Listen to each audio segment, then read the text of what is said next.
মসজিদটির সবচেয়ে বিস্ময়কর বৈশিষ্ট্য এর আলোর কারসাজি। অবিশ্বাস্য মনে হলেও সত্যি যে দিনের বেলা কোনো বৈদ্যুতিক আলো ছাড়াই পুরো নামাজের স্থান থাকে প্রাকৃতিকভাবে আলোকিত।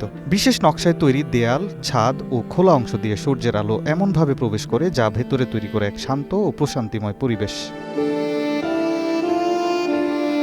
শুধু আলো নয়, প্রাকৃতিক বাতাস চলাচলের ব্যবস্থাও এখানে অতুলনীয়। এমন কারিগরি দক্ষতায় এটি নির্মিত যে বাইরের তীব্র গরমেও ভেতরে থাকে শীতল ও আরামদায়ক আবহ।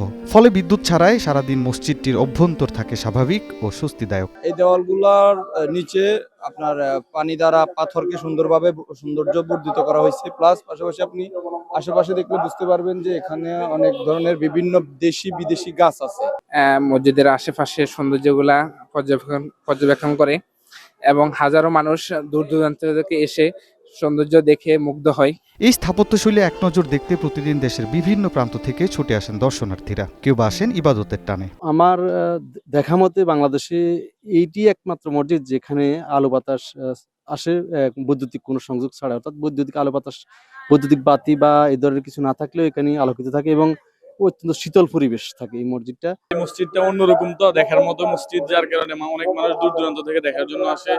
মসজিদের ভিতরে আপনার দিনে লাইটের আলো ছাড়াই আলোকিত থাকে, এমনকি পাখা ছাড়াই ঠান্ডা শীতল থাকে। প্রাকৃতিক চিন্তা চেতনা আর স্থাপত্যশৈলীর মিশেলে তৈরি আসসালাম মসজিদ এখন কেবল ইবাদতের স্থান নয়, বরং লক্ষ্মীপুরের গর্ব ও সৌন্দর্যের প্রতীকে পরিণত হয়েছে। এখানে এই প্রতিষ্ঠানে কেউ যদি ঢুকে এবং বাহিরের পরিবেশ আর ভিতরের পরিবেশের সাথে কোনো মিল নাই, অজপাড়া গাঁয়ের মধ্যে যে একটা এই এত সুন্দর একটা ব্যবস্থাপনা রাখা হয়েছে, মসজিদ, মাদ্রাসা, স্কুল, কলেজ, পার্ক, মার্কেট সবকিছু মিলে সবগুলি মানুষ আশপাশের যে এলাকা, আশপাশের যে অঞ্চল বলতে গেলে জেলা ফেনী, নোয়াখালী, তারপরে হচ্ছে লক্ষ্মীপুর, সবকিছু মিলে এমনকি অনেক সময় অনেক মানুষ অনেক দূর দূরান্ত থেকে ইচ্ছা করে এরাদা করে যেন এই মসজিদে এসে তারা জুমার নামাজ পড়বে। যেমন প্রকৃতিকে ব্যবহার করে কিভাবে স্থাপত্যকে টেকসই ও দৃষ্টিনন্দন করা যায়, আসসালাম মসজিদ তারই এক উজ্জ্বল দৃষ্টান্ত।